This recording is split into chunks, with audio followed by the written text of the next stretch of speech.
CBS Radio Mystery Theater presents... Come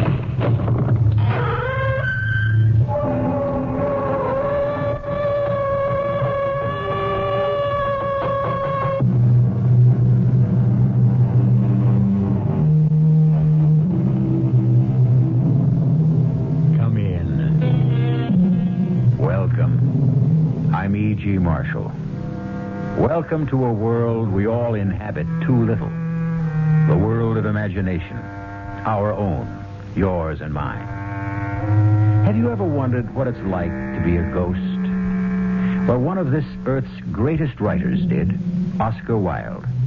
And having let his imagination play with the idea, he set down his findings in a ghost story that ranks with the world's finest. The classic tale of the Canterville Ghost. And if by chance you should think that a ghost's life is all wine and roses, why then listen to what went on one night at Canterville Castle. Blood! I must have blood. And when I say blood, I do not mean a drop or two. I mean gallons. Or am I not Gord Gibeon, the bloodsucker of Bexley Moor? Blood! Oh, give me blood! Blood, my foot. What you need is some oil for those rusty chains.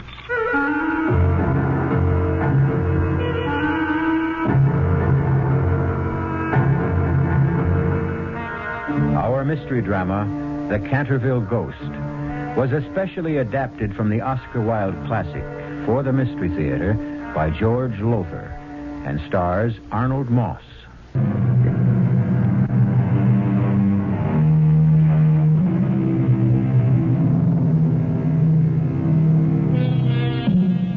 Our story takes place in Canterville Castle, ancestral home of the de Canterville family since the 15th century.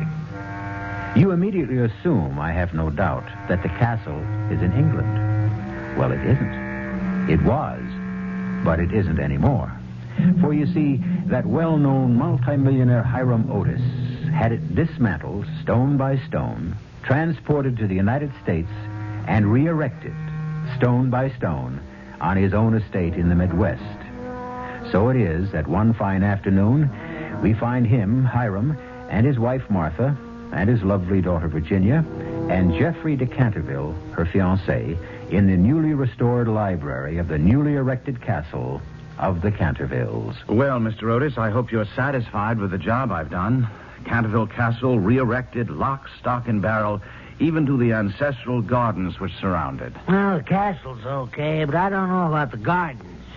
The guy I hired to be the general manager when we opened the place as a tourist resort says the pool ought to be where you put the pine woods. But, Daddy, that's the exact area where the pine woods were, in England. Well, Ginny, dear, tourists won't know that. But that was part of the deal when Daddy bought the castle from Jeff and hired him to re-erect it here, that nothing would be changed. Well, business is business. If it'll be more convenient for tourists to have the pool where the pine woods are... Yeah. Now, what's this? Well, you know what that is, Mr. Otis. It's the blood stain. That's the spot in front of the fireplace where Sir Simon de Canterville stabbed his wife to death way back in 1601. I told you I wanted it removed. And I told you it can't be removed. You got any Otis bathroom cleanser around, Jeff? Yes, of course, in the cleaning closets. You told me to stock it. Get a can of it. But, Mr. Otis, really... Otis bathroom cleanser is guaranteed to get rid of any stain, and it'll get rid of this one. Go on, give me a can of it. Oh, good heavens, that vase. Oh, dear, it fell off the mantelpiece. No, it didn't fall off, Mrs. Otis. It was knocked off, I'd say, by Sir Simon de Canterville. The ghost? Yes, I'm afraid he doesn't like the idea of removing that bloodstain. However, I'll get the cleanser. Him and his ghost. What do you think, I was born yesterday? Jeff wouldn't lie to you, Daddy? and if he says the castle's haunted, then... Now, look, Ginny, just because this fortune hunter fiancé of yours, Lord Geoffrey Canterville, believes in ghosts, doesn't mean I have to. Daddy, if you call Jeff a fortune hunter once more, just once more... Okay, honey. I'm sorry. All I want is your happiness, sweetie. And if he'll make you happy, fine. find? Here we are, Mr. Otis. A fresh can of Otis bathroom cleanser. All right, let me have it. Now watch. I spray it on the bloodstain. You bring a cloth to wipe it off with? Oh, no, I'm sorry. Oh, never mind. Use my handkerchief. Now, one wipe, so. Where's your bloodstain now? Oh, Hiram, it's gone. What else? An Otis guarantee is an Otis guarantee. It will come back. Not after an Otis cleanser treatment, it won't. Oh, what was that? Oh, what is it? It's the ghost again, Mrs. Otis. No, it was the wind or something. There isn't any wind. No, it was something else, but not a ghost. I just plain don't believe in ghosts, and that's the end of that. Well, if you ask me, Mr. Otis, it's only the beginning.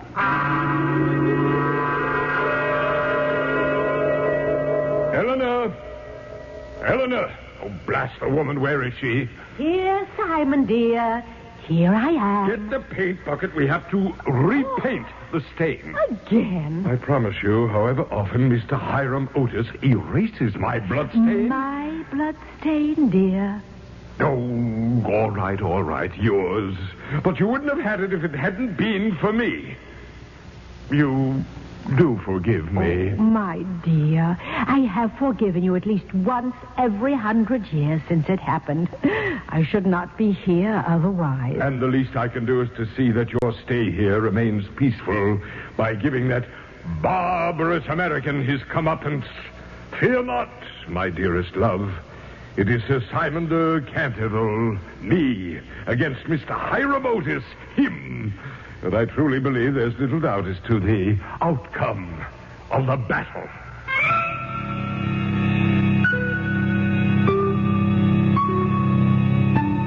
A blue bloodstain? What do you mean a blue bloodstain? Just what I say, Mr. Otis. The stain's reappeared, and this time it's blue, Daddy. Now, look, I don't know what you two are up to. Up to? For your information, the boss painter who's redecorating the upstairs bedrooms complained that somebody's stealing his paint. And you think that Jeff and I would... Who else? But why would you think that? Because the way I see it... Yes? How do you see it? Well, I don't know how I see it. All I know is it doesn't make sense. And we better start making some sense around here because we open in a week. Now get rid of that stain. Once and for all, get rid of it.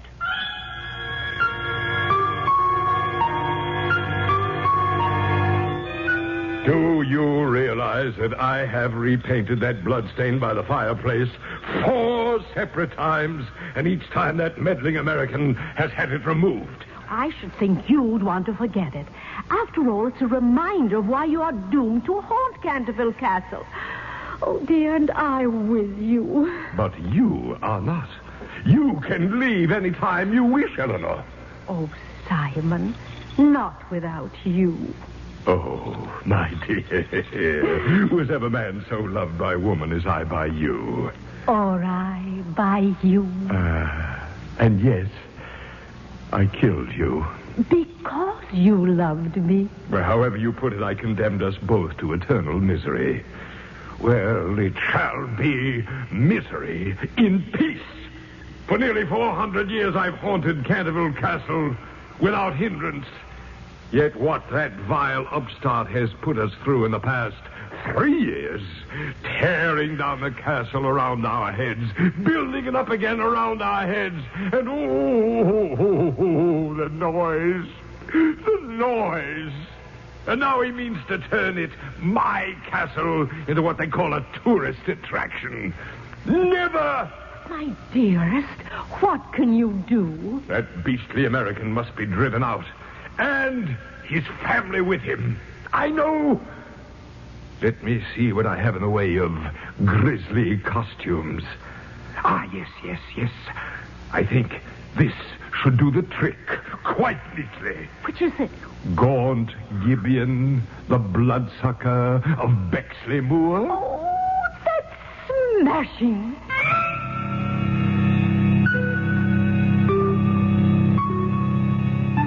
Jeff, I won't let you get married till you get a job. But, Daddy, Jeff doesn't need a job. He has all the money you paid him for Canterville Castle. Have you? Have you, Jeff? You know I haven't, Mr. Otis. But obviously Ginny doesn't. You didn't tell her. Tell her what, Otis? Yes, what? Well, tell her. Ginny, I'm afraid that just about every cent your father paid for Canterville went to pay off back taxes, liens, mortgages, interest payments, and the Lord only knows what. Oh, Jeff. Well, don't you see, that's why I sold Canterville in the first place. I had to. I couldn't keep it up anymore. I had no choice. It was sell or lose everything. So you see, he's broke. Flat bust. Now, just a moment. I have the promise of a job, Mr. Otis, a top-flight architectural firm in New York. The promise of a job. Now, look, Jeff, there'll be no marriage until... What's that? I don't know. I'm afraid I do. It's the Canterville ghost. The ghost? Come on, Jeff. Come on now. Aren't these tricks of yours getting just a little childish? Now, Mr. Otis, believe me, this is no act. It's the real thing. Whenever the ghost moans like this, it means he's going to put in an appearance. And I've seen some of those appearances. Now, Mrs. Otis, Ginny, you'd better come with me. Oh, where to? Well, anywhere but here. I'm not afraid of the ghost myself. He's never done me any harm, but his appearance can be positively ghastly. And you'd better not see it, either of you. No, I'm staying here. What? I've been hoping to see him, Jeff. Hoping to see the ghost? Yes, Mother. Oh, somehow I have a feeling I won't be afraid of him. Don't ask me why. I can't explain the feeling. I just know I won't be. Of course you won't. Jeff lets you in on his little gag. But I suppose I'm to be scared to death, huh? Oh, but Daddy, there is a ghost. You've got to believe it. Look! Oh, my happened! Blood! I must have blood. He's got to be kidding. When I say blood, I do not mean a drop or two. I mean gallons. For am I not gaunt Gibeon, the bloodsucker of Bexley Moor? Blood! Blood, my foot. What you need is some oil for those rusty chains. And I just happen to have a can of Otis all-purpose here in this desk drawer. Cringe, thou knave! Grovel in abject fear before me. Here's that can of Otis oil. Oh! Oh, knock off the screaming. You got nothing to scream about, because believe me, this oil will do the trick for those chains of yours. Leave off! Thou art ruining my chain. Daddy, stop it. Leave him alone. And another squirt Oh, right Daddy, here. stop it. Give me that can. Here now. Leave him alone. Can't you see how unhappy he is? Oh, now, look, Jenny, any guy tries to pull a gag on This me is no like gag, no trick. This is misery. Oh, look at his face. Look into his eyes. He's in agony. I've never felt so sorry for anyone in my life. You feel sorry for me? Oh, yes. Oh, yes. No one has felt sorry for me in over 370 years. I do. Well, you frighten me. Oh, no, you can't be. You couldn't be. No. Not the Golden Girl. Oh, come on, you two. Stuff it. Nice little act, but just a little creaky in spots. You clod! You lout! You poltroon! Is it thus you'd taunt a noble lord of Canterville? Hear me, then. I sought but to warn you hence by harrowing up your soul. But there's another way to be rid of you. Death! No, No, please, I beg you, don't kill him. Don't. For thine own sake, then, child, be warned and get thee hence. I am Simon of Canterville, am easy wrought into murderous rage. So be gone. Be gone, be gone. Do you believe now? that he's a real ghost? I sure do. I guess we'd better do what he wants us to do, Otis. Let's leave the castle. Oh, no. Are you saying that you won't do You bet I am. I paid a fortune for this joint. I'd rather die than see that money go down the drain. Oh, no. I'll tear this damn castle down again, stone by stone, before he gets the satisfaction of seeing me run. You hear that, Buster? Stone by stone.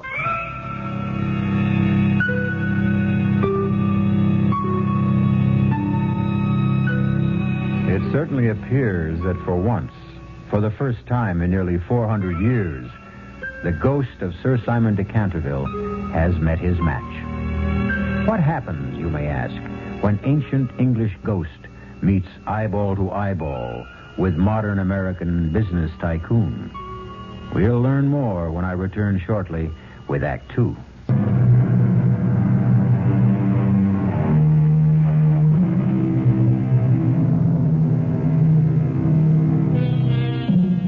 Now, really, you know, Sir Simon de Canterville, or rather I should say the ghost of Sir Simon de Canterville, can't be blamed for threatening to kill Hiram Otis. After all, it is his castle, or it was, and, well, how would you feel if you'd lived somewhere for nearly 400 years only to have someone you'd never seen before threaten to tear the place down, stone by stone? No, you really can't blame him for being in a towering rage. Eleanor, I shall rend him limb from limb. Oh, Simon, perhaps we ought to leave the Americans in peace. Oh, no. Oh, darling, please. I say no. Oh, Simon, please. Don't make me speak severely to you. Severely? Well, truthfully, it's quite possible you've lost your ability to frighten people. Lost my ability to frighten people? Yes, dear. You are but a ghost of your former self. Just what do you mean? Well, I very much fear that you're growing stale. And in the parlance of the day, why, you simply can't hack it anymore. Hack it? Not able to hack it? Me? Oh, Simon, come now. Were you not reduced to using brute force? You, who through all these centuries have prided yourself on the artistry of your hideous disguises. Why, you failed to frighten a mere mortal. And Simon, an American at that. Well, he's a clod. Altogether too stupid to have even a semblance of nerves. Is that thunder? I think so. It just occurs to me. I've always been at my best during a thunderstorm. True enough. And tonight, to judge from that sky out there, will be a night of elemental fury. A perfect background for haunting. I shall outdo myself this night. I shall employ a disguise so horrible, so fiendish. Something guaranteed to drive the churl out of his skull. What? Yes. That is the question. What shall it be? Oh, I have every confidence that you, my sweet, will create a costume that every ghost in England, in the world, would give his winding sheet to possess. Oh, you are too kind, altogether too kind. But let me think. Aha. Oh, you have it? Yes. You, my darling, have given me a thought. Winding sheets. That is the ticket. A winding sheet? Of course. I have an excellent one. Very old, very moldy. The one with the frilled cuffs and neck. But of course, do go on. I will wear that and take with me my rusty dagger. I shall approach the room moaning and groaning in a most gruesome fashion. When I enter it, I shall stand over them in the form of a green, icy, cold corpse till they're all but paralyzed with fear. And then I shall cast off the winding sheet and crawl around the room with white, bleached bones and one rolling eyeball. Oh, Simon, dear. You have outdone yourself. I dare say even you will agree I can still cut the mustard, my dear. Oh, you can. You have. What of the girl? The American's daughter? Oh, she must go in peace. I touch her not. Why so? Because... Well, my dear, you will scarcely believe this, but not only did I fail to frighten her, but she said... Well, she said she felt sorry for me. She said that? Yes. And she looked at me when she said it with eyes... Well, Eleanor, her eyes were filled with sympathy and pity and... Yes, love. Oh, Simon, could she be the golden girl? I should like to think so, but I fear not, my love. It's too much to ask. Much too much. But I must to work. The night approaches and the storm. I promise you, that within a few short hours I shall reduce the cold-blooded Hiram Otis to a mindless mess. Why have you brought me here, Jeff? I've never seen this part of the castle before. It's a hidden passage, or it once was. As to why I brought you here, well, it seems to me every time I want to be alone with you, your father shows up, or your mother, and... Oh, Ginny, I do want to talk to you. Yes? Ginny, marry me. But, Jeff, dear, I'm going to. You know that. No, I mean now. Tonight. Tonight? Yes, let's get in my car, drive to town, find a justice of the peace, and get married. But, darling, we don't have a license. Oh, we'll get one. How? I don't know, but we will. I'll manage it somehow. Jeff, this is the United States, not England. Things are done differently here. And anyway, there's no sense discussing it because I just can't go against my father's wishes. Oh, you don't have to be afraid of him. Afraid? Oh, darling, I'm not afraid of him. I love him. I know what you think. That he's hard and domineering and ruthless and a lot of other things, but you know, inside, he's not that way at all. Perhaps not. Unfortunately, I only know him from the outside. But as time goes by, you'll learn to know him better. And you'll see... Ginny, you're not a child. You're a woman. I need you, Ginny. I want you. Jeff, please, darling, no. Ginny, please. Jeff. Oh, Blood! I must have blood! Oh, no, not tonight. Not now. And when I say blood, I don't mean a drop or two of blood. I mean gallons of blood. It's him. It's the ghost. Who else? Oh, to drive that churl Hiram Otis out of his mind.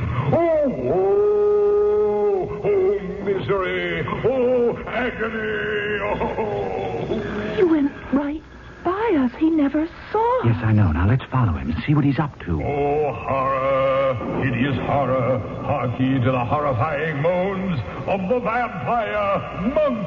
Oh. My parents' bedroom. He's gone in there. Ye to the horrifying moans of the vampire monk or the bloodless Benedictine. Who's there? The vampire monk. See, I bend over you, a green, icy corpse.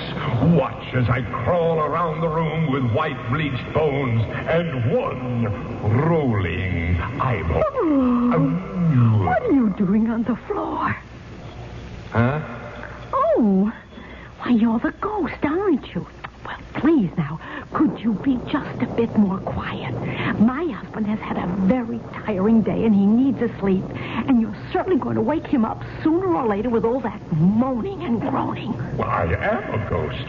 I'm haunting you. All right, but please do it quietly. You lied and ridiculed me, would you? Oh, but please, you Then misunderstand. pay for it. Aye, woman, pay with thy heart's blood. You've seen your daughter for the last time on this earth. For the last time. Jeff, He means me. No, darling, he can't if he didn't see us following him. I have seen you. I saw you there in the secret passage, but was too busy with other matters to be bothered with you. I saw you following me. From the back of my head, I saw you. Stand aside, Geoffrey de Canterville. I take your beloved with me into the next world. Oh, no, you don't. I warn you.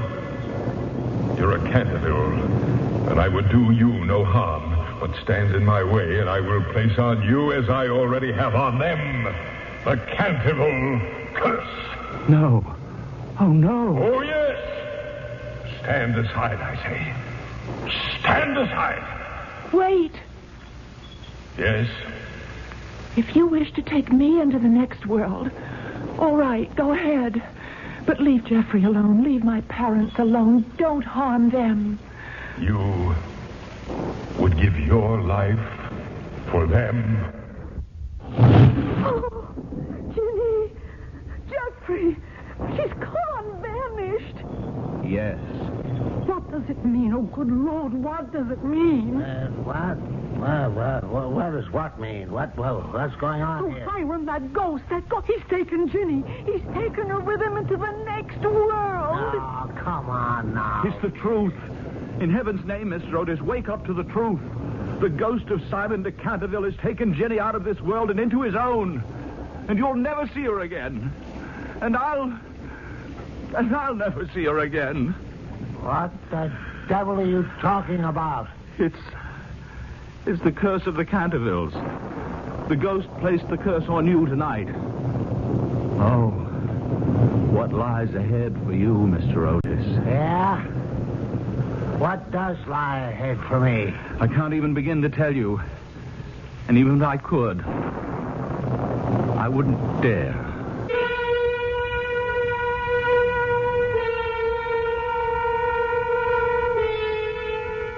Strange sort of ghost, Sir Simon de Canterville.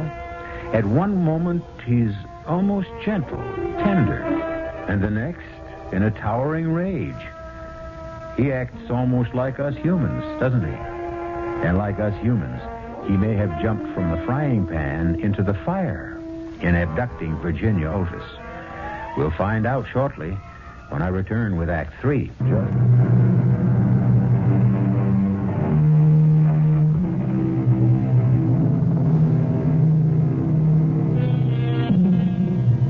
I take you now down a short flight of wide stone steps, somewhere in the nether regions of Canterville Castle. Steps stained by centuries of dampness. It is a place where rats and beetles might scuttle about, in and among the bleached bones of a skeleton which lies on the stone floor. Poor skeleton. One of its hands, manacled, claws towards the remains of a bowl which once held food. A door opens. A light appears on the steps, and Sir Simon de Canterville sweeps down the steps, dragging Virginia Otis after him. He flings her to the floor. Here lie my bones. Here soon shall lie yours. He whips a dagger from the case at his side, stoops, grabs her by the hair, and holding her head back, makes as if to plunge the blade into her throat. But he stops short. How can you look at me like that? Are you not afraid? No. You face death, yet you're not afraid. Do I face death? Will you kill me? What is to prevent me? You killed once out of passion and have suffered nearly 4 centuries for it. Would you dare again? I would. Well, then, if I'm to die, I suppose I shall. Being afraid wouldn't help matters. But really, I'm not afraid. At least, not of you. Eleanor was right. Eleanor? My wife. She says I don't seem to frighten anyone anymore, that I can't hack it anymore. Why do you want to? I'm a ghost. It's my only reason for existing. It's not a very good reason, if you ask me. It's no reason at all, if it comes to that. It's simply part of the punishment I must bear for murdering my wife. The Lady Eleanor? Yes. Why did you murder her? Jealousy. Unreasoning jealousy. I thought her in love with another man. I found out later how wrong I'd been. But it was too late then. I assure you my remorse was so great I hardly struggled at all when her brothers chained me in this dungeon and starved me to death. And that's your skeleton? Yes. Poor skeleton. Poor ghost. You must be very tired. As only a man who has not slept for nearly 400 years can be. But there'll be no rest for me, never any rest, until the legend of Canterville Castle is fulfilled. But I didn't know there was a legend. Jeff never told me. Oh, yes, yes. And when it is fulfilled, then I shall sleep at last in the little garden far beyond the pine woods. What garden do you mean? The garden where the grass grows long and deep, where the hemlock flowers are like great white stars and the nightingale sings all night long. All night long he sings, and the cold, crystal moon looks down, and the yew tree spreads its giant arms over the sleepers. The sleepers? Do you mean the garden of death? Yes, death. Would you help me if you could? If you could make the legend come true, would you? Yes. What is the legend? It is this. When a golden girl can win prayer from beyond the gates of sin, when the barren almond bears and the girl gives away her tears, then shall all the house be still, and peace come to Canterville. What does it mean? It means that you must weep with me for my sins, because I have no tears, and pray with me for my soul, because I have no faith. And then, if you have always been sweet and good and gentle, that withered almond tree you have perhaps seen outside the library window. The barren almond tree, yes. That tree will bloom again to show... Yes, to show? That the angel of death has had mercy on me. I should like to do that for you. I know. But you may fail. Yes? And if you fail, the tortures of the damned will be yours through all eternity. You must dare to go beyond the gates of sin. You will see fearful shapes, hear wicked voices. If you are the golden girl of the legend, you will not be harmed. But if you're not the golden... I tremble for you. Well, what is your answer? I will do it. Think. Be sure. Oh, do be sure. I am sure. Then turn, and behold the gates of sin.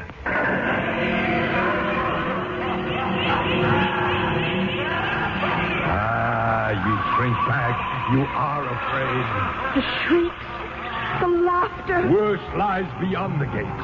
Far worse. You are afraid.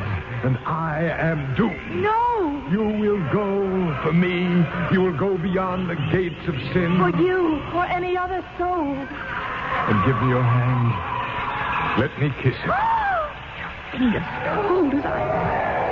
Oh, but your lips burn like fire. Soon, perhaps my lips, too, shall be cold. If you are the golden girl. I pray God you are. For your sake more than mine. You must release my hand now. If I'm to go beyond the gate. Yes, I know. Only... Let go. Let go. Go! No, Virginia! Come back! Come back!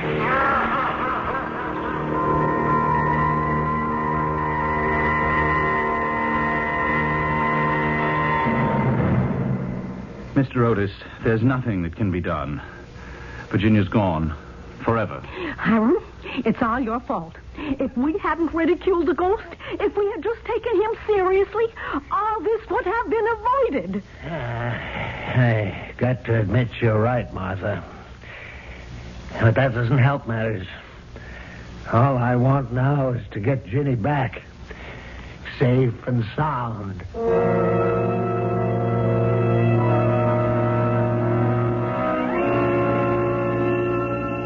The girl, where is she? She's gone. Gone.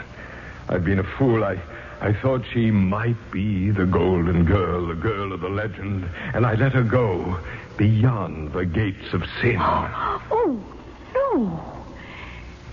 If that be so, I am done with you, Simon. Oh, no, not you. Oh, don't touch me. Don't touch me. You're revolting enough to be human. I tried to stop her at the last moment. I tried. But it was too late. Too late. Too late. Simon. The nightingale. Eleanor. The nightingale. Oh. It sings. It sings in the garden of death. It sings. Oh, and the girl, Virginia. Oh, she succeeded. She must have. Simon, look. Virginia. Sir Simon. You've returned. From beyond the gates of sin, you've returned. Did you think I wouldn't? Yes, I thought that. I knew I would. I'd not have gone past those gates if I hadn't felt sure. Then you are the golden girl of the legend. You are the golden girl.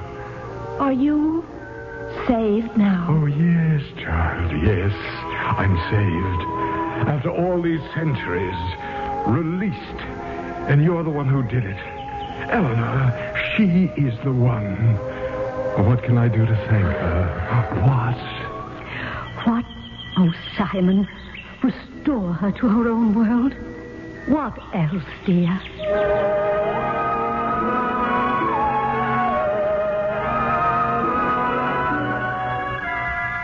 My watch is stopped. What time is it? It's nearly 3 a.m. 3 a.m? I've got a 9 o'clock committee breakfast. Oh, what am I saying? Business. It becomes a habit. My little girl is gone, but my first thought is if Oh, God in your heaven, what kind of a man am I? Oh, Hiram, you're a good man. You just lost yourself in making a living. Yes. Lost myself in making a living. Yeah. We spend too much of our lives making a living. We should spend more of it living. I guess your ghost knows that, Jeff. I don't know whether he does or not. I do. What was that? I thought I heard... What? It sounded like Ginny's voice. Yes, I thought I heard it, too. You did, Jeff. I'm back.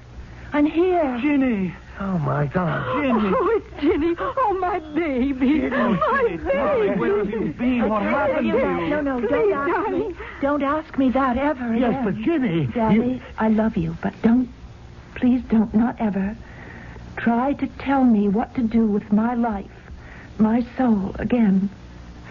Let me do what I want to do, what God put me into the world to do. You sound strange. No, not strange. Truthful. I've seen what lies beyond this world, beyond us. And we here on this earth, we think that we're the end of everything. And we're really only the beginning. Daddy. Dad. And Mom. And you too, Jeff.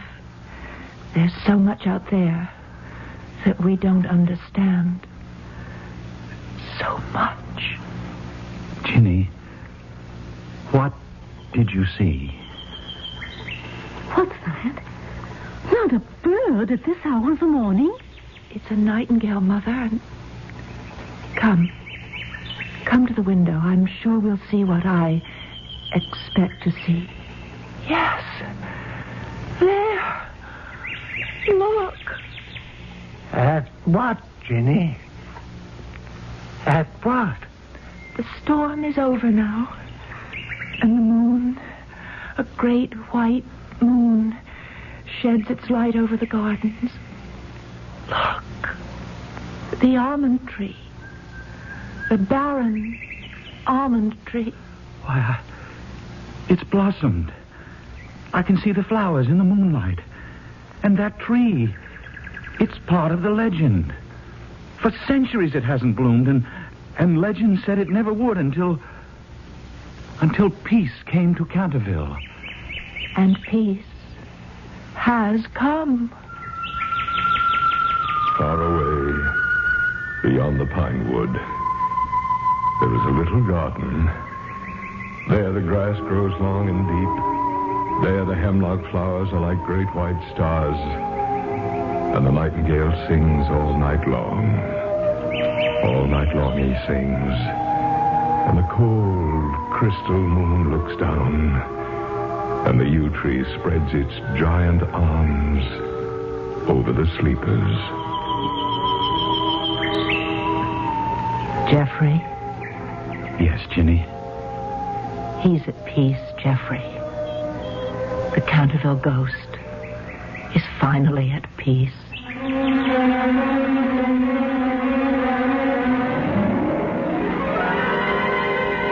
This story, this beautiful story, we owe to a man named Oscar Wilde. Perhaps some of you know the tragic details of the last years of his life. Well, no matter. What's important is what he wrote. Almost 100 years ago. Wrote what entertained you in this past hour. And perhaps enlightened you, too. It is better to live than to make a living. I'll be back shortly.